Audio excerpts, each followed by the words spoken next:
Lettre 101. Le vicomte de Valmont à Azoulane, son chasseur, jointe à la précédente. Il faut que vous soyez bien imbécile, vous qui êtes parti d'ici ce matin, de n'avoir pas su que madame de Tourvel en partait aussi, ou si vous l'avez su, de n'être pas venu m'en avertir. À quoi sert-il donc que vous dépensiez mon argent à vous enivrer avec les valets, que le temps que vous devriez employer à me servir, vous le passiez à faire l'agréable auprès des femmes de chambre, si je n'en suis pas mieux informée de ce qui se passe. Voilà pourtant de vos négligences. Mais je vous préviens que s'il vous en arrive une seule dans cette affaire-ci, ce sera la dernière que vous aurez à mon service. Il faut que vous m'instruisiez de tout ce qui se passe chez madame de Tourvel, de sa santé, si elle dort, si elle est triste ou gaie, si elle sort souvent et chez qui elle va, si elle reçoit du monde chez elle et qui y vient, à quoi elle passe son temps, si elle a de l'humeur avec ses femmes, particulièrement avec celle qu'elle avait amenée ici, ce qu'elle fait quand elle est seule, si, quand elle lit de suite, ou si elle interrompt sa lecture pour rêver, de même quand elle écrit. Songez aussi à vous rendre l'ami de celui qui porte ses lettres à la poste. Offrez-vous souvent à lui pour faire cette commission à sa place, et quand il acceptera, ne faites partir que celles qui vous paraîtront indifférentes, et envoyez-moi les autres, surtout celles à madame de Volanges si vous en rencontrez. Arrangez-vous pour être encore quelque temps l'amant heureux de votre Julie. Si elle en a un autre, comme vous l'avez cru, faites-la consentir à se partager. Et n'allez pas vous piquer d'une ridicule délicatesse. Vous serez dans le cas de bien d'autres qui valent mieux que vous. Si pourtant votre second se rendait trop importun, si vous vous aperceviez, par exemple, qu'il occupa trop Julie pendant la journée et qu'elle en fût moins souvent auprès de sa maîtresse, écartez-le par quelque moyen, ou cherchez les querelles. N'en craignez pas les suites, je vous soutiendrai. Surtout ne quittez pas cette maison. C'est par l'assiduité qu'on voit tout et qu'on voit bien. Si même le hasard faisait renvoyer quelqu'un des gens, présentez-vous pour le remplacer, comme n'étant plus à moi. Dites dans ce cas que vous m'avez quitté pour chercher une maison plus tranquille et plus réglée. Tâchez enfin de vous faire accepter. Je ne vous en garderai pas moins à mon service pendant ce temps. Ce sera comme chez la duchesse de blablabla. Et par la suite, madame de Tourvel vous en récompensera de même. Si vous aviez assez d'adresse et de zèle, cette instruction devrait suffire. Mais pour suppléer à l'un et à l'autre, je vous envoie de l'argent. Le billet ci-joint vous autorise, comme vous verrez, à toucher 25 louis chez mon homme d'affaires, car je ne doute pas que vous ne soyez sans le sou. Vous emploierez de cette somme ce qui sera nécessaire pour décider Julie à établir une correspondance avec moi. Le reste servira à faire boire les gens. Ayez soin, autant que cela se pourra, que ce soit chez le Suisse de la maison, afin qu'il aime à vous y voir venir. Mais n'oubliez pas que ce ne sont pas vos plaisirs que je veux payer, mais vos services. Accoutumez Julie à observer tout et à tout rapporter, même ce qui lui paraîtrait minutieux. Il vaut mieux qu'elle écrive 10 phrases inutiles que d'en omettre une intéressante. Et souvent, ce qui paraît indifférent ne l'est pas. Comme il faut que je puisse être instruit sur le champ, s'il arrivait quelque chose qui vous parut mériter attention, aussitôt cette lettre reçue, vous enverrez Philippe sur le cheval de commission s'établir à 1, note de bas de page. Village à moitié chemin de Paris au château de madame de Rosemonde. Il y restera jusqu'à nouvel ordre. Ce sera un relais en cas de besoin. Pour la correspondance courante, la poste suffira. Prenez garde de perdre cette lettre. Relisez-la tous les jours, tant pour vous assurer de ne rien oublier que pour être sûr de l'avoir encore. Faites enfin tout ce qu'il faut faire quand on est honoré de ma confiance. Vous savez que si je suis content de vous, vous le serez de moi. Du château de quelque part, 3 octobre 1700, 2 étoiles.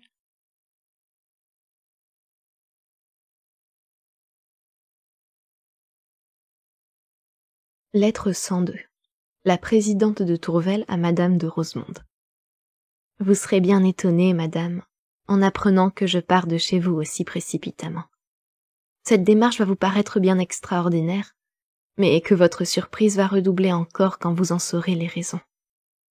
Peut-être trouverez-vous qu'en vous les confiant, je ne respecte pas assez la tranquillité nécessaire à votre âge, que je m'écarte même des sentiments de vénération qui vous sont dus à tant de titres.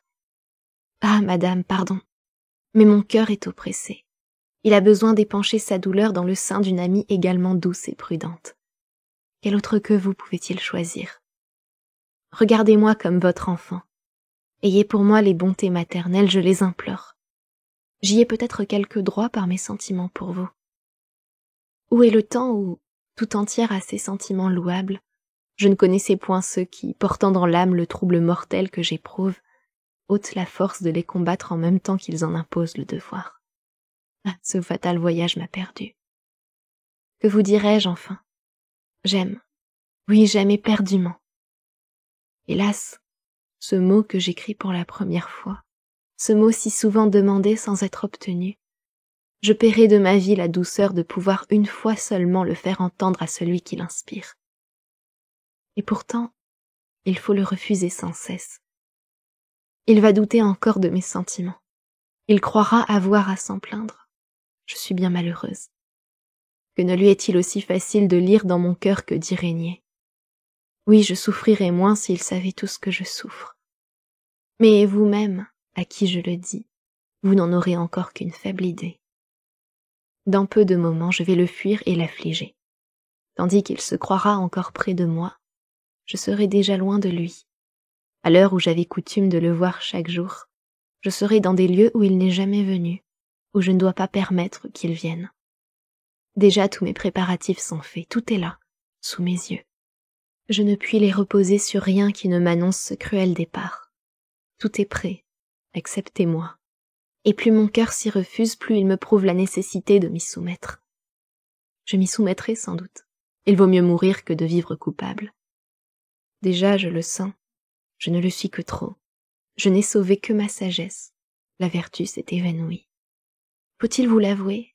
Ce qui me reste encore, je le dois à sa générosité. Enivré du plaisir de le voir, de l'entendre, de la douceur de le sentir auprès de moi, du bonheur plus grand de pouvoir faire le sien, j'étais sans puissance et sans force. À peine m'en restait-il pour combattre. Je n'en avais plus pour résister. Je frémissais de mon danger sans pouvoir le fuir. Eh bien, il a vu ma peine, et il a eu pitié de moi. Comment ne le chérirais-je pas? Je lui dois bien plus que la vie. Ah, si en restant auprès de lui je n'avais à trembler que pour elle, ne croyez pas que jamais je consentisse à m'éloigner. Que m'est-elle sans lui? Ne serais-je pas trop heureuse de la perdre? Condamnée à faire éternellement son malheur et le mien, à n'oser ni me plaindre, ni le consoler, à me défendre chaque jour contre lui, contre moi-même, à mettre mes soins à causer sa peine quand je voudrais les consacrer tous à son bonheur. Vivre ainsi, n'est-ce pas mourir 1000 fois? Voilà pourtant quel va être mon sort. Je le supporterai cependant, j'en aurai le courage. Ô vous, que je choisis pour ma mère, recevez-en le serment. Recevez aussi celui que je fais de ne vous dérober aucune de mes actions. Recevez-le, je vous en conjure. Je vous le demande comme un secours dont j'ai besoin. Ainsi, engagée à vous dire tout, je m'accoutumerai à me croire toujours en votre présence. Votre vertu remplacera la mienne. Jamais, sans doute, je ne consentirai à rougir à vos yeux. Et retenue par ce frein puissant, tandis que je chérirai en vous l'indulgente amie, confidente de ma faiblesse, j'y honorerai encore l'ange tutélaire qui me sauvera de la honte. C'est bien en éprouver assez que d'avoir à faire cette demande. Fatal effet d'une présomptueuse confiance. Pourquoi n'ai-je pas redouté plus tôt ce penchant que j'ai senti naître? Pourquoi me suis-je flattée de pouvoir à mon gré le maîtriser ou le vaincre? Sensé. Je connaissais bien peu l'amour. Ah, si je l'avais combattu avec plus de soin, peut-être eût-il pris moins d'empire. Peut-être alors ce départ n'eût pas été nécessaire. Ou même, en me soumettant à ce parti douloureux, j'aurais pu ne pas rompre entièrement une liaison qu'il eût suffi de rendre moins fréquente. Mais tout perdre à la fois, et pour jamais. Oh, mon ami. Mais quoi? Même en vous écrivant, je m'égare encore dans des vœux criminels. Ah, partons. Partons. et que du moins ces torts involontaires soient expiés par mes sacrifices. Adieu, ma respectable amie. Aimez-moi comme votre fille, adoptez-moi pour telle, et soyez sûre que malgré ma faiblesse, j'aimerais mieux mourir que de me rendre indigne de votre choix. De quelque part, ce 3 octobre 1700 et des patates à 1h du matin.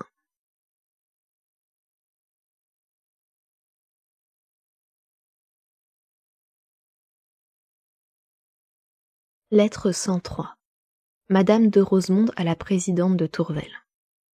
J'ai été, ma chère belle, plus affligée de votre départ que surprise de sa cause. Une longue expérience et l'intérêt que vous inspirez avaient suffi pour m'éclairer sur l'état de votre cœur. Et s'il faut tout dire, vous ne m'avez rien ou presque rien appris par votre lettre. Si je n'avais été instruite que par elle, j'ignorerais encore quel est celui que vous aimez. Car en me parlant de lui tout le temps, vous n'avez pas écrit son nom une seule fois. Je n'en avais pas besoin, je sais bien qui c'est. Mais je le remarque parce que je me suis rappelé que c'est toujours là le style de l'amour. Je vois qu'il en est encore comme au temps passé. Je ne croyais guère être jamais dans le cas de revenir sur des souvenirs si éloignés de moi et si étrangers à mon âge. Pourtant, depuis hier, je m'en suis vraiment beaucoup occupée, par le désir que j'avais d'y trouver quelque chose qui pût vous être utile. Mais que puis-je faire? Vous admirer et vous plaindre. Je loue le parti sage que vous avez pris, mais il m'effraie parce que j'en conclus que vous l'avez jugé nécessaire, et quand on en est là, il est bien difficile de se tenir toujours éloigné de celui dont notre cœur nous rapproche sans cesse. Cependant, ne vous découragez pas, rien ne doit être impossible à votre belle âme, et quand vous devriez un jour avoir le malheur de succomber, ce qu'à Dieu ne plaise, croyez-moi, ma chère belle, réservez-vous au moins la consolation d'avoir combattu de toute votre puissance. Et puis, ce que ne peut la sagesse humaine, la grâce divine l'opère quand il lui plaît. Peut-être êtes-vous à la veille de ses secours, et votre vertu, éprouvée dans ces combats terribles, en sortira plus pure et plus brillante. La force que vous n'avez pas aujourd'hui, espérez que vous la recevrez demain. N'y comptez pas pour vous en reposer sur elle, mais pour vous encourager à user de toutes les vôtres. En laissant à la Providence le soin de vous secourir dans un danger contre lequel je ne peux rien, je me réserve de vous soutenir et vous consoler autant qu'il sera en moi. Je ne soulagerai pas vos peines, mais je les partagerai. C'est à ce titre que je recevrai volontiers vos confidences. Je sens que votre cœur doit avoir besoin de s'épancher. Je vous ouvre le mien. L'âge ne l'a pas encore refroidi au point d'être insensible à l'amitié. Vous le trouverez toujours prêt à vous recevoir. Ce sera un faible soulagement à vos douleurs, mais au moins vous ne pleurerez pas seul. Et quand ce malheureux amour, prenant trop d'empire sur vous, vous forcera d'en parler, il vaut mieux que ce soit avec moi qu'avec lui. Voilà que je parle comme vous, et je crois qu'à nous deux nous ne parviendrons pas à le nommer. Au reste, nous nous entendons. Je ne sais si je fais bien de vous dire qu'il m'a paru vivement affecté de votre départ. Il serait peut-être plus sage de ne vous en pas parler, mais je n'aime pas cette sagesse qui afflige ses amis. Je suis pourtant forcée de n'en pas parler plus longtemps. Ma vue débile et ma main tremblante ne me permettent pas de longues lettres, quand il faut les écrire moi-même.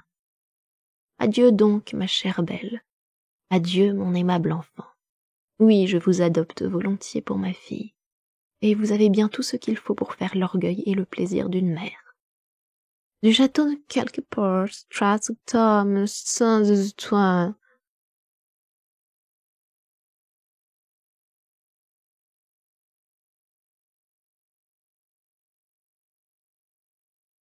Lettre 104. La marquise de Merteuil à Madame de Volanges. En vérité, ma chère et bonne amie, j'ai eu peine à me défendre d'un mouvement d'orgueil en lisant votre lettre. Quoi, vous m'honorez de votre entière confiance. Vous allez même jusqu'à me demander des conseils. Ah, je suis bien heureuse si je mérite cette opinion favorable de votre part.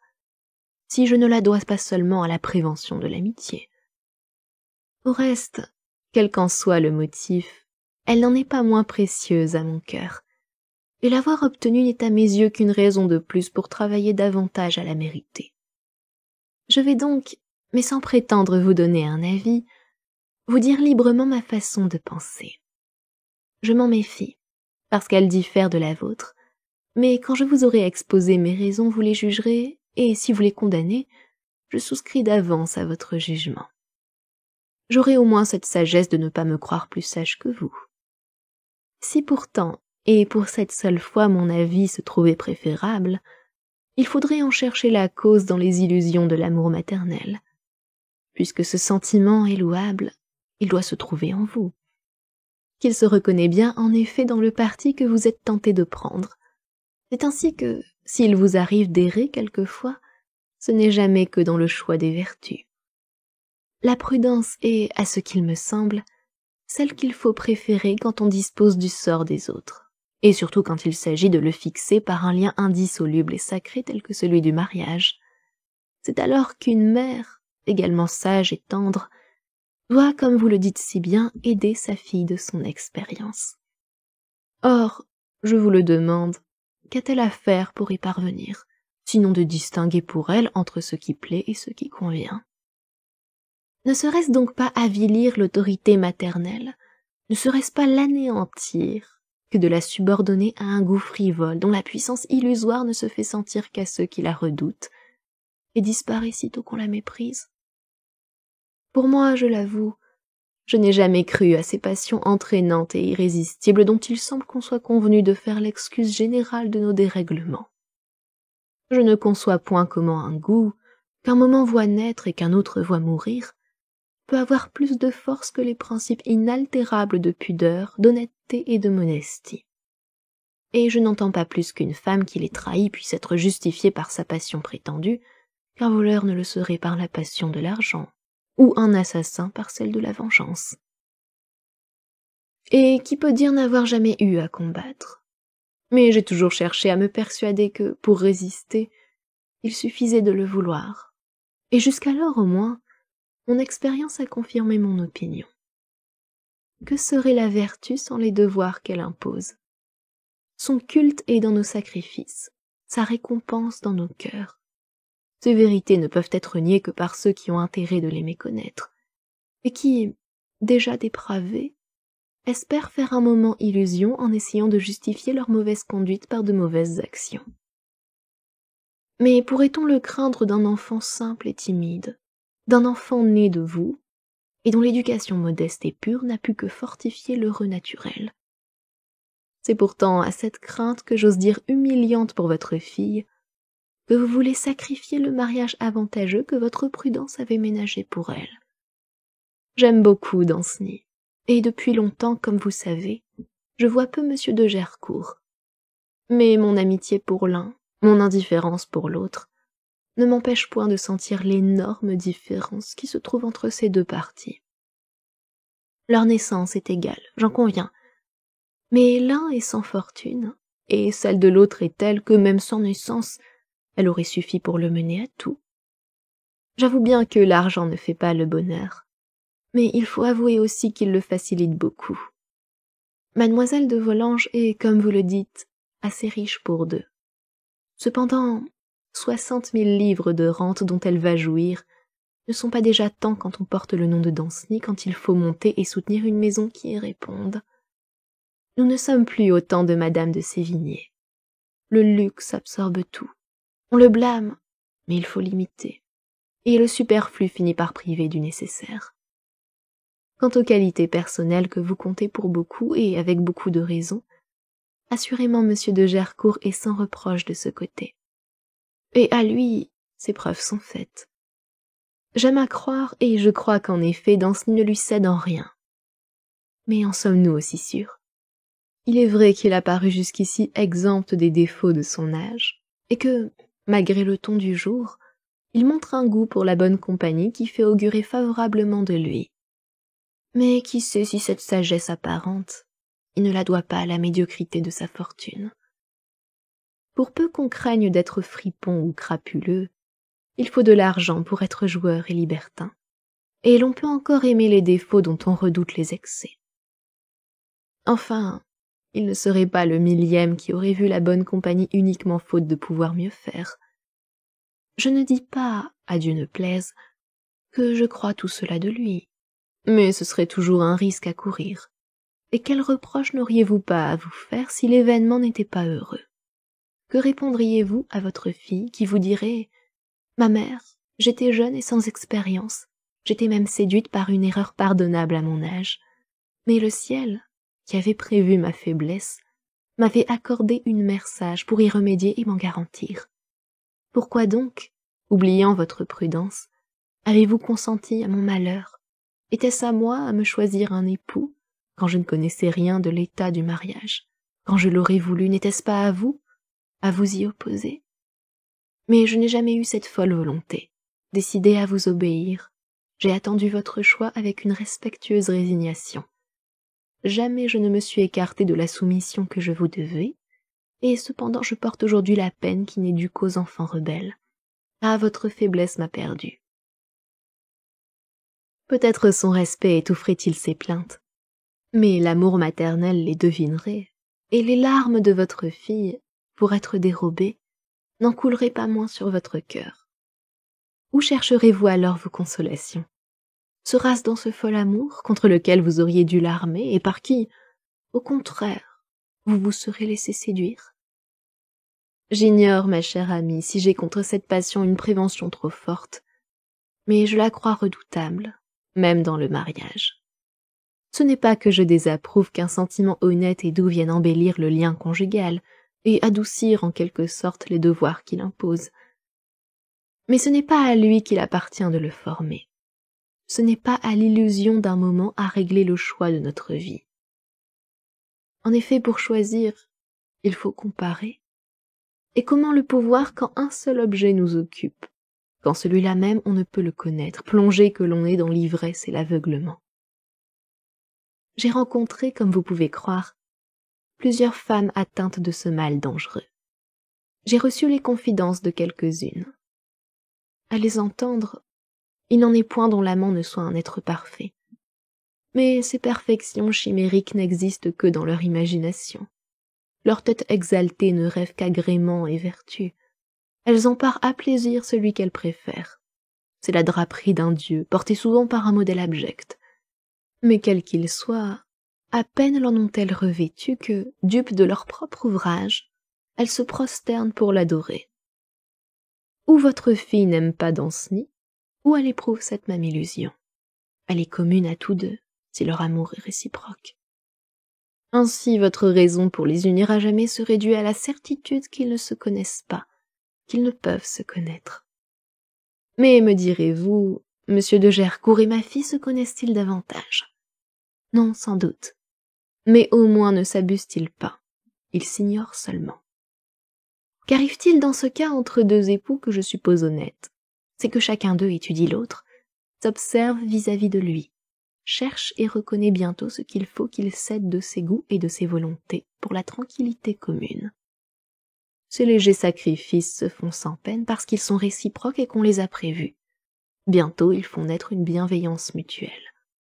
Et l'habitude, qui fortifie tous les penchants qu'elle ne détruit pas, amène peu à peu cette douce amitié, cette tendre confiance qui, jointe à l'estime, forme, ce me semble, le véritable, le solide bonheur des mariages. Les illusions de l'amour peuvent être plus douces, mais qui ne sait aussi qu'elles sont moins durables? Et quel danger n'amène pas le moment qui les détruit? C'est alors que les moindres défauts paraissent choquants et insupportables par le contraste qu'ils forment avec l'idée de perfection qui nous avait séduits. Chacun des deux époux croit cependant que l'autre seul a changé, et que lui vaut toujours ce qu'un moment d'erreur l'avait fait apprécier. Le charme qu'il n'éprouve plus, il s'étonne de ne le plus faire naître. Il en est humilié. La vanité blessée aigrit les esprits, augmente les torts, produit l'humeur, enfante la haine, et de frivoles plaisirs sont payés enfin par de longues infortunes. Voilà, ma chère amie, ma façon de penser sur l'objet qui nous occupe. Je ne la défends pas, je l'expose seulement. c'est à vous de décider.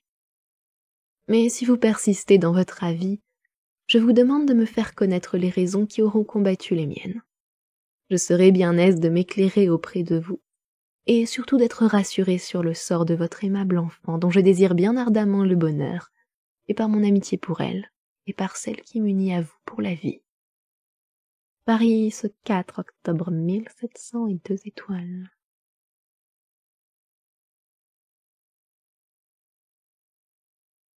Lettre 105.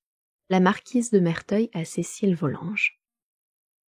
Eh bien, petite, vous voilà donc bien fâchée, bien honteuse, et ce monsieur de Valmont est un méchant homme, n'est-ce pas? Comment il ose vous traiter comme la femme qu'il aimerait le mieux? Il vous apprend ce que vous mourriez d'envie de savoir.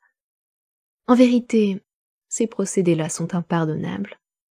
Et vous, de votre côté, vous voulez garder votre sagesse pour votre amant. Il n'en abuse pas. Vous ne chérissez de l'amour que les peines et non les plaisirs.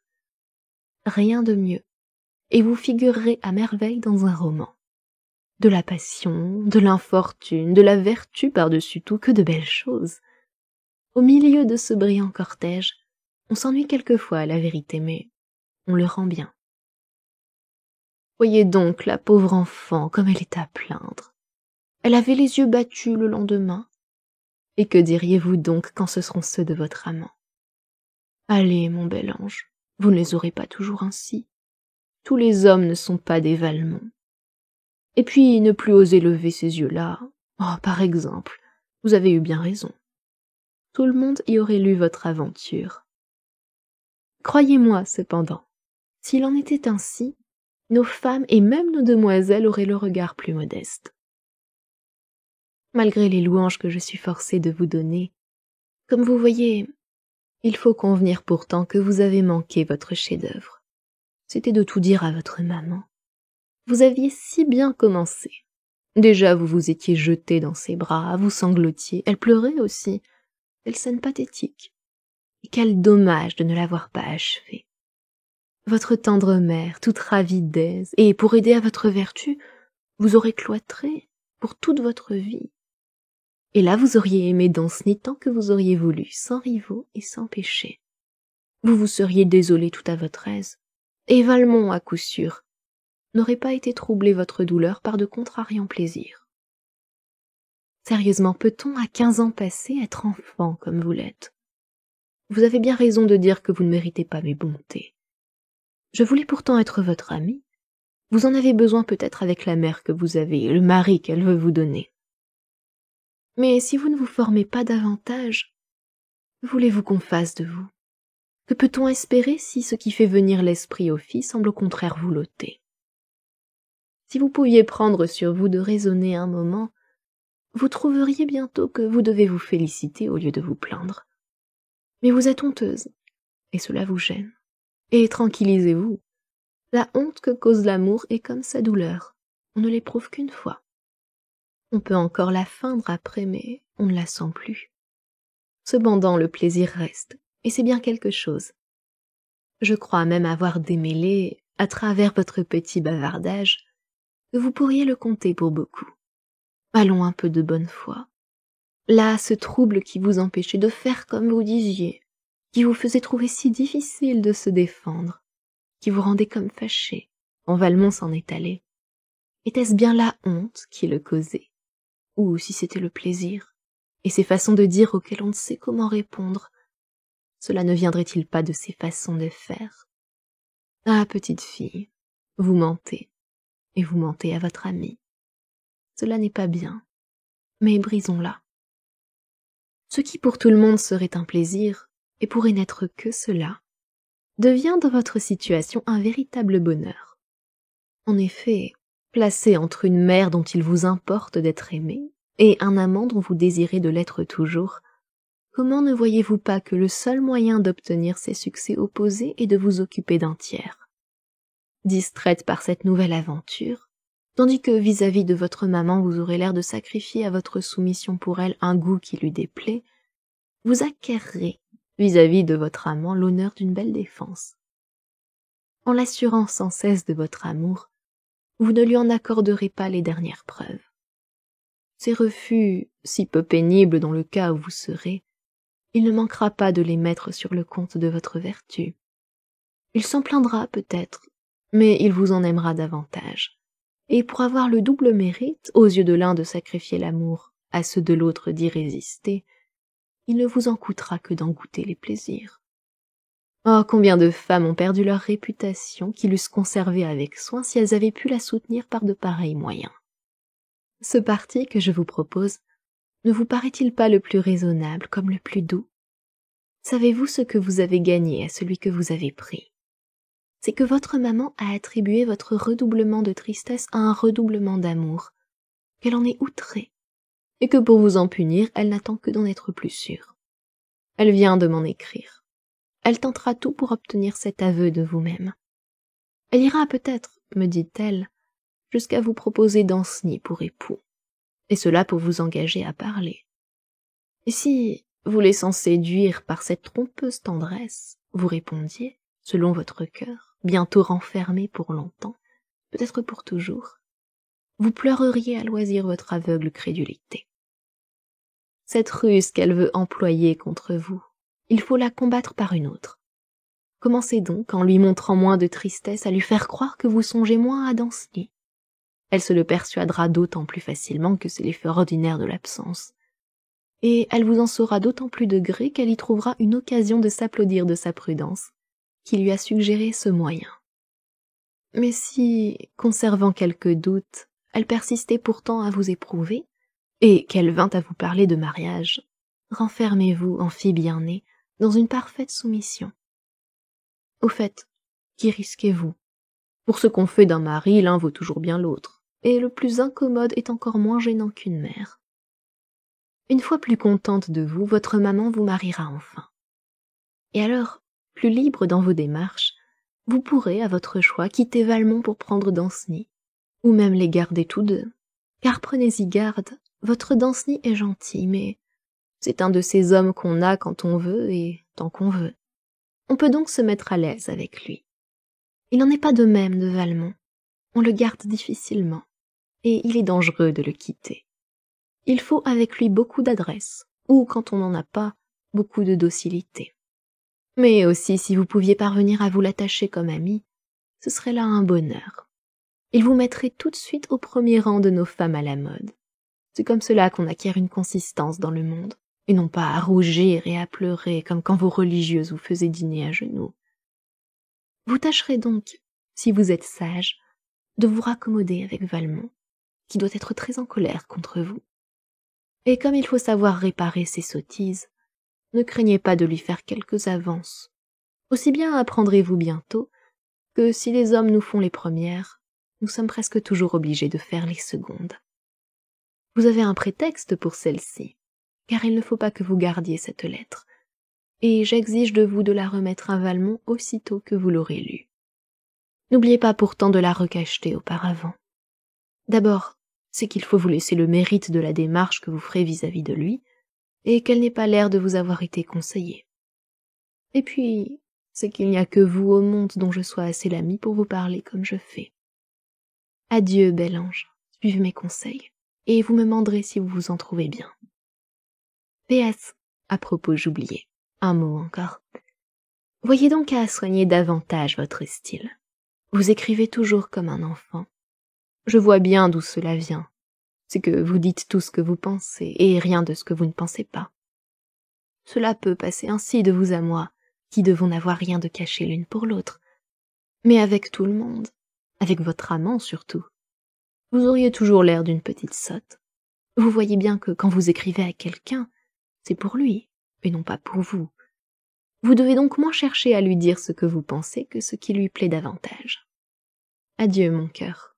Je vous embrasse au lieu de vous gronder dans l'espérance que vous serez plus raisonnable.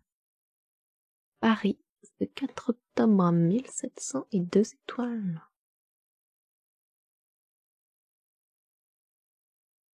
Lettre 106. La marquise de Merteuil au vicomte de Valmont. À merveille, vicomte, et pour le coup je vous aime à la fureur. Au reste, après la première de vos 2 lettres, on pouvait s'attendre à la seconde. Aussi ne m'a-t-elle point étonnée. et tandis que, déjà fier de vos succès à venir, vous en sollicitiez la récompense, et que vous me demandiez si j'étais prête, je voyais bien que je n'avais pas tant besoin de me presser. Oui, d'honneur, en lisant le beau récit de cette scène tendre, et qui vous avait si vivement ému. En voyant votre retenue, digne des plus beaux temps de notre chevalerie, j'ai dit 20 fois, voilà une affaire manquée. Mais c'est que cela ne pouvait pas être autrement. Que voulez-vous que fasse une pauvre femme qui se rend et qu'on ne prend pas? Ma foi, dans ce cas-là, il faut au moins sauver l'honneur. Et c'est ce qu'a fait votre présidente. Je sais bien que, pour moi, qui ai senti que la marche qu'elle a prise n'est vraiment pas sans quelque effet, je me propose d'en faire usage pour mon compte, à la première occasion un peu sérieuse qui se présentera. Mais je promets bien que si celui pour qui j'en ferai les frais n'en profite pas mieux que vous, il peut assurément renoncer à moi pour toujours.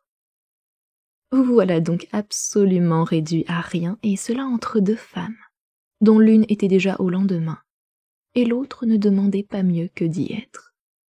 Eh bien, vous allez croire que je me vante, et dire qu'il est facile de prophétiser après l'événement, mais je peux vous jurer que je m'y attendais. C'est que réellement, vous n'avez pas le génie de votre état. Vous n'en savez que ce que vous en avez appris, et vous n'inventez rien. Aussi, dès que les circonstances ne se prêtent plus à vos formules d'usage, et qu'il vous faut sortir de la route ordinaire, vous restez court comme un écolier. Enfin, un enfantillage d'une part, de l'autre un retour de pruderie, parce qu'on ne les éprouve pas tous les jours, suffisent pour vous déconcerter et vous ne savez ni les prévenir ni y remédier.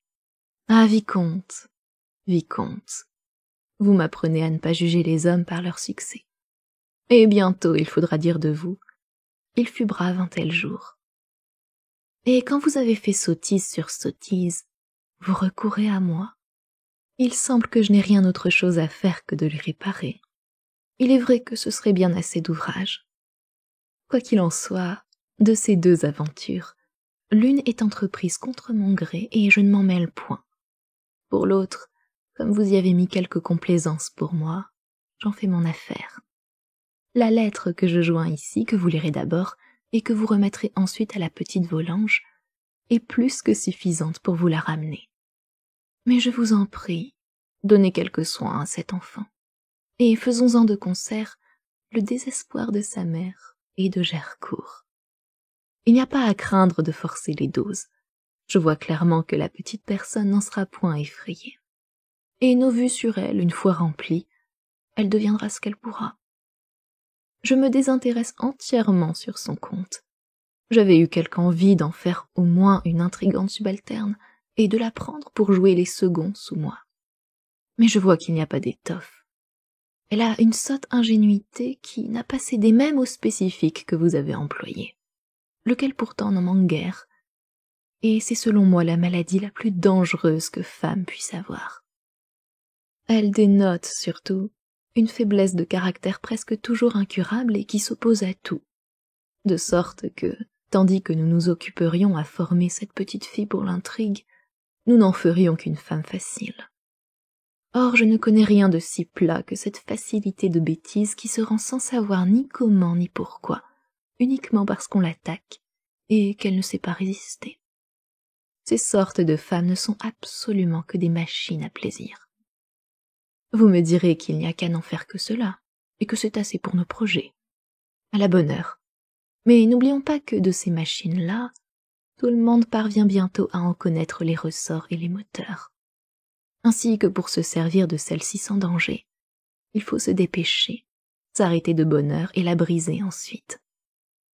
À la vérité, les moyens ne nous manqueront pas pour nous en défaire, et Gercourt la fera toujours bien enfermer quand nous voudrons. Au fait, quand il ne pourra plus douter de sa déconvenue, quand elle sera bien publique et bien notoire, que nous importe qu'il se venge, pourvu qu'il ne se console pas. Ce que je dis du mari, vous le pensez sans doute de la mère. Ainsi cela vaut fait. Ce parti que je crois le meilleur, et auquel je me suis arrêtée, m'a décidé à amener la jeune personne un peu vite, comme vous verrez par ma lettre. Cela rend aussi très important de ne rien laisser entre ses mains qui puisse nous compromettre. et je vous prie d'y avoir attention. Cette précaution, une fois prise, je me charge du moral, le reste vous regarde. Si pourtant nous voyons par la suite que l'ingénuité se corrige, nous serons toujours à temps de changer de projet. Il n'en aurait pas moins fallu, un jour ou l'autre, nous occuper de ce que nous allons faire. Dans aucun cas nos soins ne seront perdus. Savez-vous que les miens ont risqué de l'être, et que l'étoile de Gercourt a pensé l'emporter sur ma prudence? Madame de Volanges n'a-t-elle pas eu un moment de faiblesse maternelle? Ne voulait-elle pas donner sa fille à Danceny? C'était là ce qu'annonçait cet intérêt plus tendre que vous aviez remarqué le lendemain. C'est encore vous qui auriez été cause de ce beau chef-d'œuvre. Heureusement, la tendre mère m'en a écrit, et j'espère que ma réponse l'en dégoûtera. J'y parle tant de vertu, et surtout je la cajole tant qu'elle doit trouver que j'ai raison. Je suis fâchée de n'avoir pas eu le temps de prendre copie de ma lettre, pour vous édifier sur l'austérité de ma morale. Vous verriez comme je méprise les femmes assez dépravées pour avoir un amant. Il est si commode d'être rigoriste dans ses discours. Cela ne nuit jamais qu'aux autres, et ne nous gêne aucunement. Et puis je n'ignore pas que la bonne dame a eu ses petites faiblesses comme une autre dans son jeune temps, et je n'étais pas fâchée de l'humilier au moins dans sa conscience. Cela me consolait un peu des louanges que je lui donnais contre la mienne. C'est ainsi que, dans la même lettre, l'idée de nuire à Gercourt m'a donné le courage d'en dire du bien. Adieu, vicomte. J'approuve beaucoup le parti que vous prenez de rester quelque temps où vous êtes. Je n'ai point de moyens pour hâter votre marche, mais je vous invite à vous désennuyer avec notre commune pupille. Pour ce qui est de moi, malgré votre citation polie, vous voyez bien qu'il faut encore attendre, et vous conviendrez, sans doute, que ce n'est pas ma faute. Paris, ce 4 octobre 1702 étoiles. Lettre 107. Asolane au vicomte de Valmont. Monsieur, conformément à vos ordres, j'ai été aussitôt la réception de votre lettre chez monsieur Bertrand qui m'a remis les 25 louis, comme vous lui aviez ordonné. Je lui en avais demandé 2 de plus pour Philippe, à qui j'avais dit de partir sur le champ, comme monsieur me l'avait mandé et qui n'avait pas d'argent. Mais monsieur votre homme d'affaires n'a pas voulu, en disant qu'il n'avait pas d'ordre de ça de vous. J'ai donc été obligé de les donner de moi et monsieur m'en tiendra compte, si c'est sa bonté. Philippe est parti hier au soir. Je lui ai bien recommandé de ne pas quitter le cabaret, afin qu'on puisse être sûr de le trouver si on en a besoin. J'ai été tout de suite après chez madame la présidente pour voir mademoiselle Julie, mais elle était sortie et je n'ai parlé qu'à la Fleur, de qui je n'ai pu rien savoir parce que, depuis son arrivée, il n'avait été à l'hôtel qu'à l'heure des repas. C'est le second qui a fait tout le service. Et monsieur sait bien que je ne connaissais pas celui-là. Mais j'ai commencé aujourd'hui. Je suis retournée ce matin chez mademoiselle Julie, et elle a paru bien aise de me voir. Je l'ai interrogée sur la cause du retour de sa maîtresse, mais elle m'a dit n'en rien savoir, et je crois qu'elle a dit vrai. Je lui ai reproché de ne pas m'avoir averti de son départ, et elle m'a assuré qu'elle ne l'avait su que le soir même en allant coucher madame. Si bien qu'elle a passé toute la nuit à ranger et que la pauvre fille n'a pas dormi 2 heures. Elle n'est sortie ce soir-là de la chambre de sa maîtresse qu'à 1 heure passée, et elle l'a laissée qui se mettait seulement à écrire. Le matin, madame de Tourvel, en partant, a remis une lettre au concierge du château. Mademoiselle Julie ne sait pas pour qui. Elle dit que c'était peut-être pour monsieur, mais monsieur ne m'en parle pas.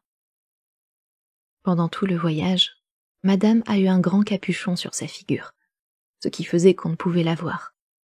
Mais mademoiselle Julie croit être sûre qu'elle a pleuré souvent. Elle n'a pas dit une parole pendant la route, et elle n'a pas voulu s'arrêter à note de pas de page. Toujours le même village, à moitié chemin de la route. C'est toujours le même. Comme elle avait fait en allant, ce qui n'a pas fait trop de plaisir à mademoiselle Julie qui n'avait pas déjeuné. Mais comme je lui ai dit, les maîtres sont les maîtres. En arrivant, madame s'est couchée, mais elle n'est restée au lit que 2 heures. En se levant, elle a fait venir son Suisse et lui a donné ordre de ne laisser entrer personne. Elle n'a point fait de toilette du tout. Elle s'est mise à table pour dîner, mais elle n'a mangé qu'un peu de potage, et elle en est sortie tout de suite. On lui a apporté son café chez elle et mademoiselle Julie est entrée en même temps. Elle a trouvé sa maîtresse qui rangeait des papiers dans son secrétaire, et elle a vu que c'étaient des lettres. Je parierais bien que ce sont celles de monsieur. Et des 3 qui lui sont arrivées dans l'après-midi, il y en a une qu'elle avait encore devant elle tout au soir. Je suis bien sûre que c'est encore une de monsieur. Mais pourquoi donc est-ce qu'elle s'en est allée comme ça? Ça m'étonne, moi. Au reste, sûrement que monsieur le sait bien. Et ce ne sont pas mes affaires. Madame la présidente est allée l'après-midi dans la bibliothèque, et elle y a pris 2 livres qu'elle a emportés dans son boudoir. Mais mademoiselle Julie assure qu'elle n'a pas lu dedans un quart d'heure dans toute la journée, et qu'elle n'a fait que lire cette lettre, rêver et être appuyée sur sa main. Comme j'ai imaginé que monsieur serait bien aise de savoir quels sont ces livres-là, et que mademoiselle Julie ne le savait pas, je me suis fait mener aujourd'hui dans la bibliothèque sous prétexte de la voir. Il n'y a de vide que pour 2 livres. L'un est le second volume des Pensées chrétiennes, et l'autre le premier d'un livre qui a pour titre Clarisse.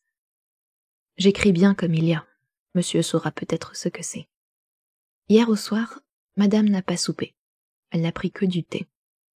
Elle a sonné de bonne heure ce matin. Elle a demandé ses chevaux tout de suite, et elle a été avant 9 heures au Feuillant où elle a entendu la messe. Elle a voulu se confesser, mais son confesseur était absent, et il ne reviendra pas de 8 à 10 jours. J'ai cru qu'il était bon de demander cela à monsieur. Elle est rentrée ensuite. Elle a déjeuné, et puis s'est mise à écrire, et elle y est restée jusqu'à près d'1 heure. J'ai trouvé occasion de faire bientôt ce que monsieur désirait le plus, car c'est moi qui ai porté les lettres à la poste. Il n'y en avait pas pour madame de Volanges, mais j'en envoie une à monsieur qui était pour monsieur le président. Il m'a paru que ça devait être la plus intéressante. Il y en avait une aussi pour madame de Rosemonde, mais j'ai imaginé que monsieur la verrait toujours bien quand il voudrait, et je l'ai laissé partir. Au reste, monsieur saura bien tout, puisque madame la présidente lui écrit aussi. J'aurai par la suite toutes celles qu'il voudra, car c'est presque toujours mademoiselle Julie qui les remet aux gens. Et elle m'a assuré que, par amitié pour moi, et puis aussi pour monsieur, elle ferait volontiers ce que je voudrais. Elle n'a pas même voulu de l'argent que je lui ai offert. Mais je pense bien que monsieur voudra lui faire quelques petits présents. Et si c'est sa volonté, et qu'il veuille m'en charger, je saurai aisément ce qui lui fera plaisir. J'espère que monsieur ne trouvera pas que j'ai mis de la négligence à le servir, et j'ai bien à cœur de me justifier des reproches qu'il me fait. Si je n'ai pas su le départ de madame la présidente, c'est au contraire mon zèle pour le service de monsieur qui en est cause, puisque c'est lui qui m'a fait partir à 3 heures du matin. Ce qui fait que je n'ai pas vu mademoiselle Julie la veille, au soir, comme de coutume, ayant été couchée au tournebride pour ne pas réveiller dans le château. Quant à ce que monsieur me reproche d'être souvent sans argent, d'abord c'est que j'aime à me tenir proprement, comme monsieur peut voir, et puis il faut bien soutenir l'honneur de l'habit qu'on porte. Je sais bien que je devrais peut-être un peu épargner pour la suite, mais je me confie entièrement dans la générosité de monsieur qui est si bon maître. Pour ce qui est d'entrer au service de madame de Tourvel, en restant à celui de monsieur, j'espère que monsieur ne l'exigera pas de moi. C'était bien différent chez madame la duchesse, mais assurément je n'irai pas porter la livrée, et encore une livrée de robe, après avoir eu l'honneur d'être chasseur de monsieur. Pour tout ce qui est du reste, monsieur peut disposer de celui qui a l'honneur d'être, avec autant de respect que d'affection, son très humble serviteur. Roux Azoulane, chasseur. Paris, ce 5 octobre 1700 des étoiles à 11 heures du soir.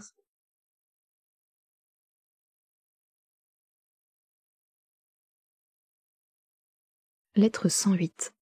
La présidente de Tourvel à madame de Rosemonde.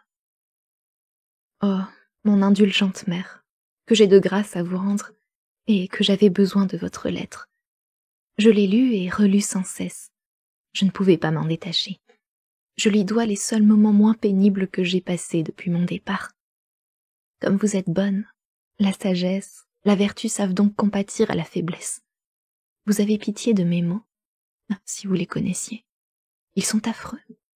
Je croyais avoir éprouvé les peines de l'amour, mais le tourment inexprimable, celui qu'il faut avoir senti pour en avoir l'idée, c'est de se séparer de ce qu'on aime, de s'en séparer pour toujours. Oui, la peine qui m'accable aujourd'hui reviendra demain, après-demain, toute ma vie.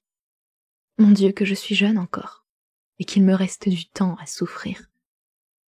Être soi-même l'artisan de son malheur, se déchirer le cœur de ses propres mains, et tandis qu'on souffre ces douleurs insupportables, sentir à chaque instant qu'on peut les faire cesser d'un mot et que ce mot soit un crime.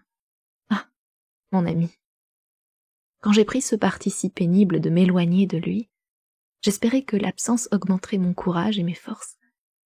Combien je me suis trompée. Il semble au contraire qu'elle ait achevé de les détruire. J'avais plus à combattre, il est vrai. Mais même en résistant, tout n'était pas privation, au moins je le voyais quelquefois, souvent même. Sans oser porter mes regards sur lui, je sentais les siens fixés sur moi. Oui, mon ami, je les sentais. Il semblait qu'ils réchauffassent mon âme. Et sans passer par mes yeux, il n'en arrivait pas moins à mon cœur. À présent, dans ma pénible solitude, isolée de tout ce qui m'est cher, tête à tête avec mon infortune, tous les moments de ma triste existence sont marqués par mes larmes, et rien n'en adoucit l'amertume. Nulle consolation ne se mêle à mes sacrifices. Et ceux que j'ai faits jusqu'à présent n'ont servi qu'à me rendre plus douloureux ceux qui me restent à faire. Hier encore, je l'ai bien vivement senti. Dans les lettres qu'on m'a remises, il y en avait une de lui. On était encore à 2 pas de moi que je l'avais reconnu entre les autres. Je me suis levée involontairement. Je tremblais. J'avais peine à cacher mon émotion. Et cet état n'était pas sans plaisir. Restée seule le moment d'après, cette trompeuse douceur s'est bientôt évanouie et ne m'a laissé qu'un sacrifice de plus à faire. En effet, pouvais-je ouvrir cette lettre, que pourtant je brûlais de lire? Par la fatalité qui me poursuit, les consolations qui paraissent se présenter à moi ne font au contraire que m'imposer de nouvelles privations. Et celles-ci deviennent plus cruelles encore par l'idée que M. de Valmont les partage. Le voilà enfin, ce nom qui m'occupe sans cesse et que j'ai eu tant de peine à écrire. L'espèce de reproche que vous m'en faites m'a véritablement alarmée. Je vous supplie de croire qu'une fausse honte n'a point altéré ma confiance en vous. Et pourquoi craindrais-je de le nommer? Ah, je rougis de mes sentiments, et non de l'objet qui les cause. Quel autre que lui est plus digne de les inspirer? Cependant, je ne sais pourquoi ce nom ne se présente point naturellement sous ma plume. Et cette fois encore, j'ai eu besoin de réflexion pour le placer. Je reviens à lui. Vous me mandez qu'il vous a paru vivement affecté de mon départ. Qu'a-t-il donc fait? Qu'a-t-il dit? A-t-il parlé de revenir à Paris? Je vous prie de l'en détourner autant que vous pourrez. S'il m'a bien jugé, il ne doit pas m'en vouloir de cette démarche. Mais il doit sentir aussi que c'est un parti pris sans retour. Un de mes plus grands tourments est de ne pas savoir ce qu'il pense. J'ai bien encore là sa lettre, mais vous êtes sûrement de mon avis, je ne dois pas l'ouvrir. Ce n'est que par vous, mon indulgente amie, que je puis ne pas être entièrement séparée de lui. Je ne veux pas abuser de vos bontés. Je sens à merveille que vos lettres ne peuvent pas être longues. Mais vous ne refuserez pas 2 mots à votre enfant, un pour soutenir son courage, et l'autre pour l'en consoler. Adieu, ma respectable amie. Paris, ce 5 octobre 1702 étoiles.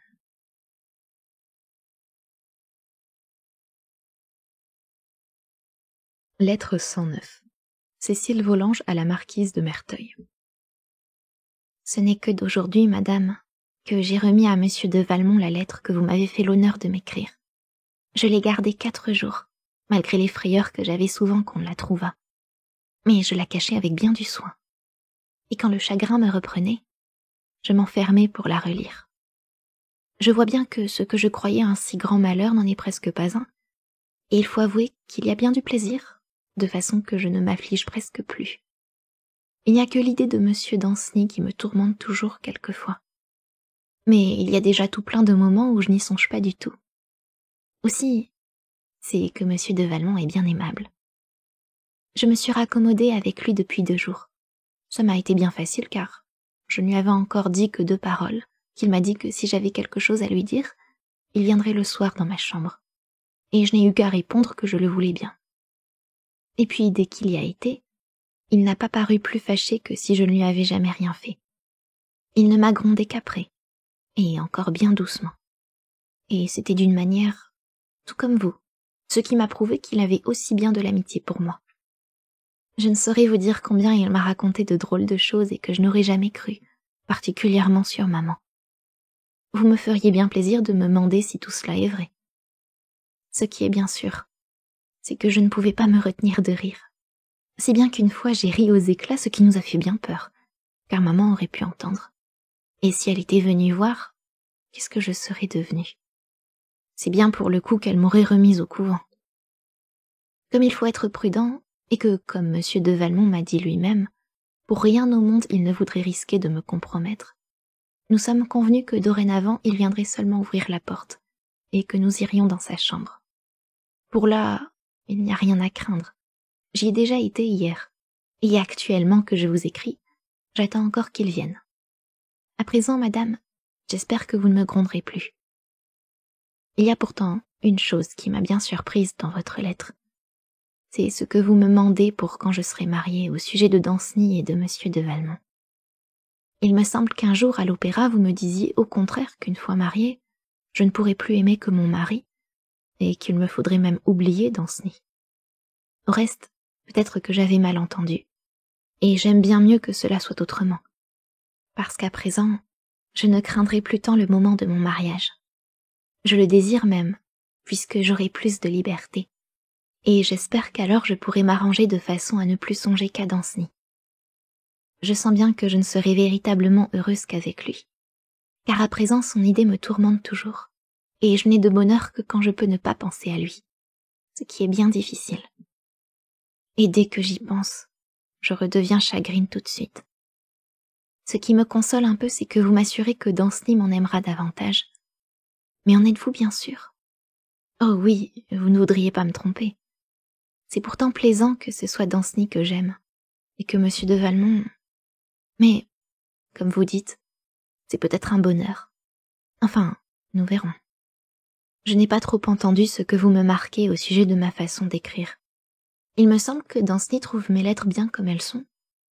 Je sens pourtant bien que je ne dois rien lui dire de tout ce qui se passe avec M. de Valmont. Ainsi, vous n'avez que faire de craindre.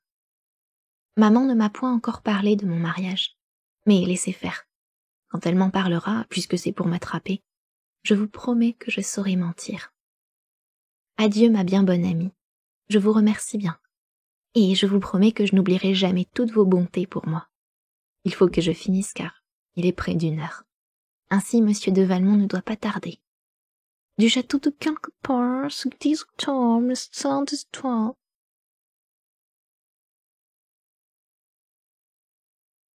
Lettre 110. Le vicomte de Valmont à la marquise de Merteuil. Puissance du ciel, j'avais une âme pour la douleur, donnez-m'en une pour la félicité. Note de bas de page. Nouvelle Héloïse. C'est un livre. C'est, je crois, le tendre Saint-Preux qui s'exprime ainsi.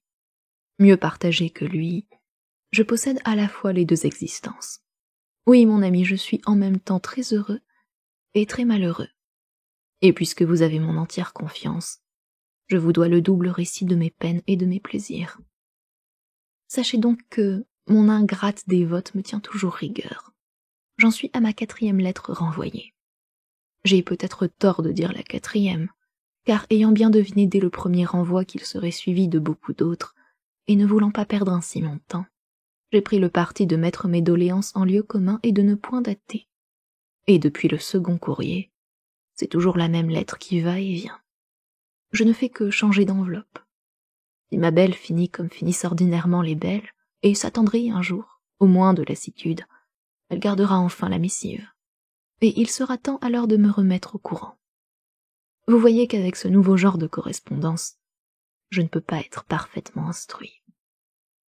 J'ai découvert, pourtant, que la légère personne a changé de confidente. Au moins me suis-je assuré que depuis son départ du château, il n'y est venu aucune lettre d'elle pour madame de Volanges, tandis qu'il en est venu 2 pour la vieille Rosemonde. Et comme celle-ci ne nous en a rien dit, comme elle n'ouvre plus la bouche de sa chère belle, dont auparavant elle parlait sans cesse, j'en ai conclu que c'était elle qui avait la confidence. Je présume que, d'une part, le besoin de parler de moi et de l'autre, la petite honte de revenir vis-à-vis de madame de Volanges sur un sentiment si longtemps désavoué, ont produit cette grande révolution. Je crains d'avoir encore perdu au change, car plus les femmes vieillissent, et plus elles deviennent rêches et sévères. La première lui aurait dit bien plus de mal de moi, mais celle-ci lui en dira plus de l'amour. Et la sensible prude a bien plus de frayeur du sentiment que de la personne. Le seul moyen de me mettre au fait est, comme vous voyez, d'intercepter le commerce clandestin. J'en ai déjà envoyé l'ordre à mon chasseur, et j'en attends l'exécution de jour en jour. Jusque-là, je ne puis rien faire qu'au hasard. Aussi, depuis 8 jours, je repasse inutilement tous les moyens connus, tous ceux des romans et de mes mémoires secrets. Je n'en trouve aucun qui convienne, ni aux circonstances de l'aventure, ni au caractère de l'héroïne. La difficulté ne serait pas de m'introduire chez elle même la nuit, même encore de l'endormir et d'en faire une nouvelle Clarisse. Mais après plus de 2 mois de soins et de peine, recourir à des moyens qui me soient étrangers, me traîner servilement sur la trace des autres et triompher sans gloire. Non, elle n'aura pas les plaisirs du vice et les hommes de la vertu. Note de bas de page.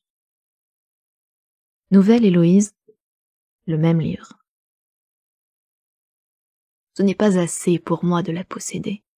Je veux qu'elle se livre. Or, il faut pour cela non seulement pénétrer jusqu'à elle, mais y arriver de son aveu, la trouver seule et dans l'intention de m'écouter.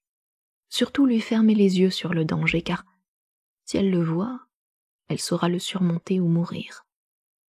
Mais mieux je sais ce qu'il faut faire, plus j'en trouve l'exécution difficile. Et dussiez-vous encore vous moquer de moi, je vous avouerai que mon embarras redouble à mesure que je m'en occupe davantage. La tête m'en tournerait, je crois, sans les heureuses distractions que me donne notre commune pupille. C'est à elle que je dois d'avoir encore à faire autre chose que des élégies. Croiriez-vous que cette petite fille était tellement effarouchée qu'il s'est passé 3 grands jours avant que votre lettre ait produit tout son effet? Voilà comme une seule idée fausse peut gâter le plus heureux naturel.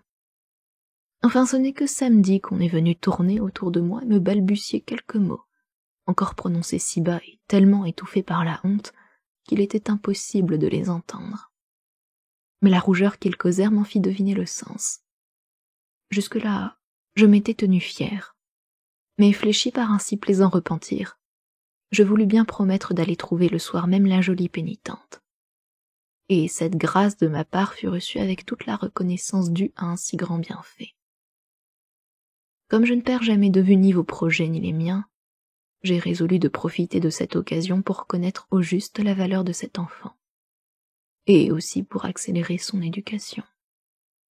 Mais pour suivre ce travail avec plus de liberté, j'avais besoin de changer le lieu de nos rendez-vous, car un simple cabinet, qui sépare la chambre de votre pupille de celle de sa mère, ne pouvait lui inspirer assez de sécurité pour la laisser se déployer à l'aise. Je m'étais donc promis de faire innocemment quelque bruit qui pût lui causer assez de crainte pour la décider à prendre à l'avenir un asile plus sûr. Elle m'a encore épargné ce soin.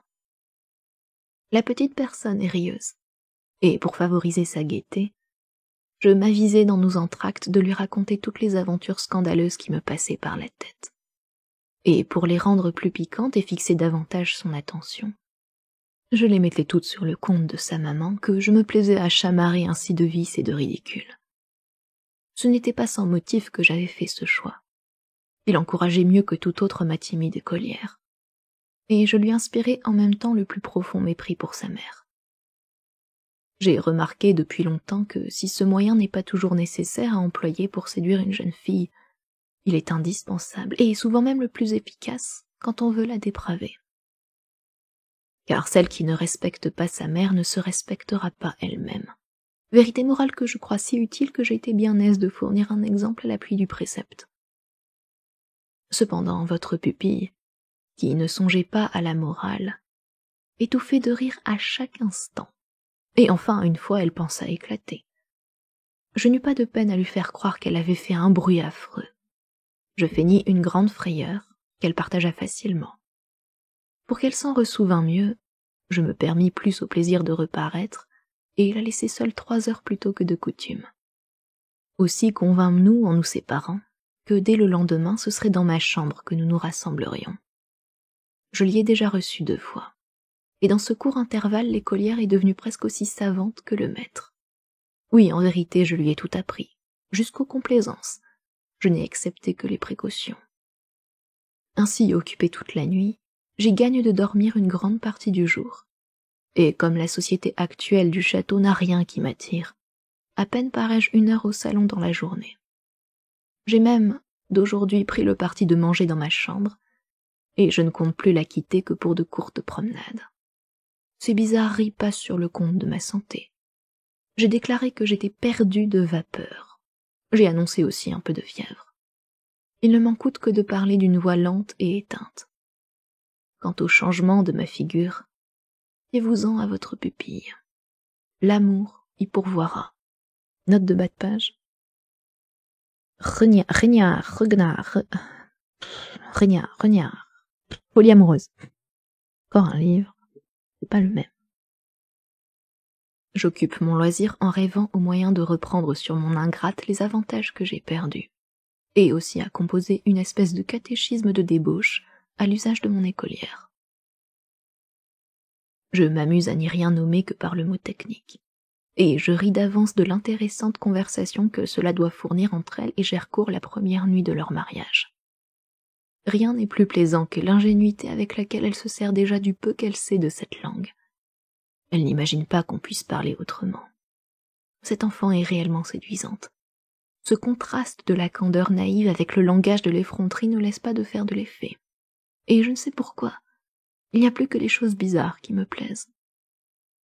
Peut-être je me livre trop à celle-ci, puisque j'y compromets mon temps et ma santé.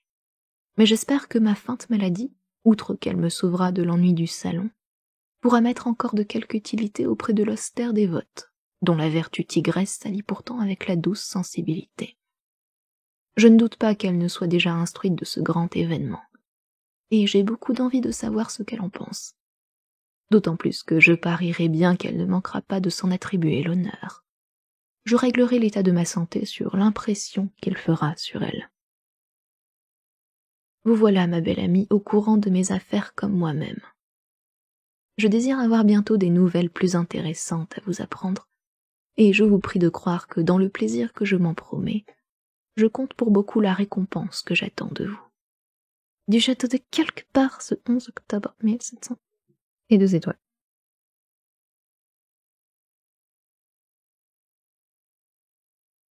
Lettre 111. Le comte de Gercourt à Madame de Volanges. Tout paraît, madame, devoir être tranquille dans ce pays, et nous attendons de jour en jour la permission de rentrer en France. J'espère que vous ne douterez pas que je n'ai toujours le même empressement à m'y rendre et à y former les nœuds qui doivent m'unir à vous et à mademoiselle de Volanges.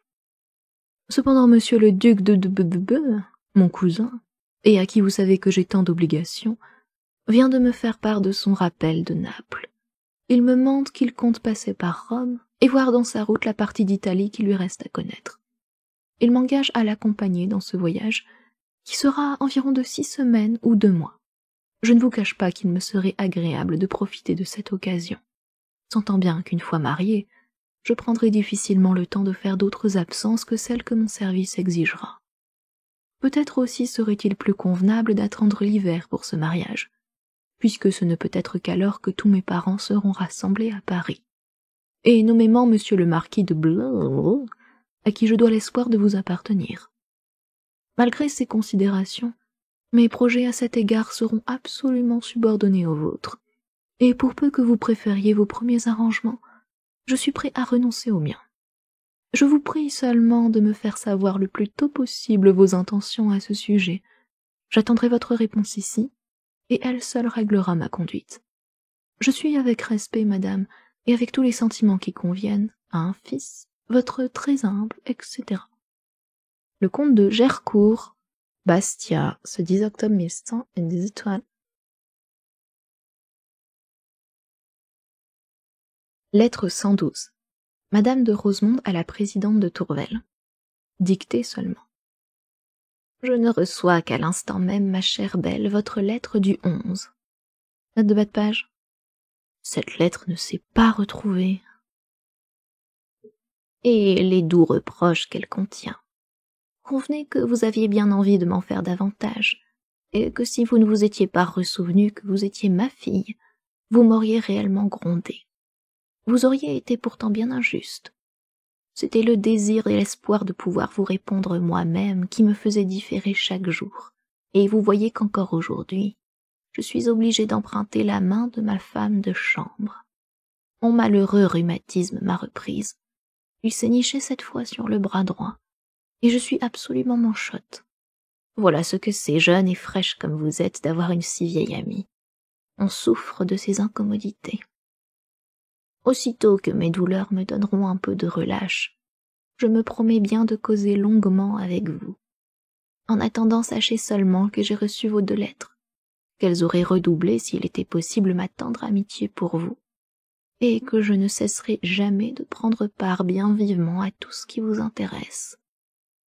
Mon neveu est aussi un peu indisposé, mais sans aucun danger et sans qu'il faille en prendre aucune inquiétude. C'est une incommodité légère qui, à ce qu'il me semble, affecte plus son humeur que sa santé. Nous ne le voyons presque plus. Sa retraite et votre départ ne rendent pas notre petit cercle plus gai. La petite Volanges, surtout, vous trouve furieusement à dire, et bâille tant que la journée dure à avaler ses poings. Particulièrement depuis quelques jours, elle nous fait l'honneur de s'endormir profondément toutes les après-dînées. Adieu, ma chère belle. Je suis pour toujours votre bien bonne amie, votre maman, votre sœur même si mon grand âge me permettait ce titre. Enfin, je vous suis attachée par tous les plus tendres sentiments. Signé Adélaïde pour Madame de Rosemonde, du château de quelque part ce 14 octobre 1702 étoiles.